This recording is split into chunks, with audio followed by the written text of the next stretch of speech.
Sometimes, the right song can summon memories you thought were buried for good. That's what I told myself as I stood in the cluttered aisles of Mercer's Antiques, fingers brushing dust from a delicate silver music box. The owner, a gaunt woman with wild gray hair, watched me closely and whispered, "It only works for its rightful owner."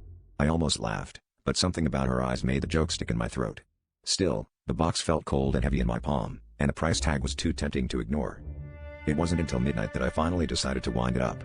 My apartment was silent except for the city's distant hum, and when I turned the tiny key, an old lullaby chimed out, one I hadn't heard since childhood. As the notes played, a voice wove through them, my mother's, soft and trembling, singing the same song she'd used to tuck me in before she died. My chest tightened with grief and wonder, but I quickly twisted into unease. The voice was so clear, so present, it was as if she was right there in the room with me. The melody drew me toward my bedroom, where the shadows seemed to ripple and breathe. That's when I heard it, the lullaby still playing, but now muffled, coming from under my bed. My heart pounded as I knelt down, pressing my ear to the cool floorboards. Beneath the bed, in the thin strip of darkness, my mother's voice grew louder, her words pleading, desperate, nothing like the gentle lullabies I remembered. She was singing to me, yes, but she was also warning me.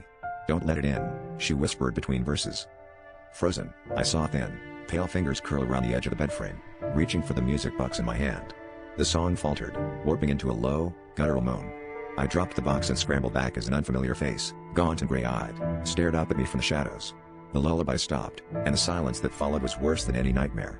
Now, every night at midnight, I hear my mother's voice humming from below, reminding me that some songs should remain unplayed, and some memories are better left forgotten.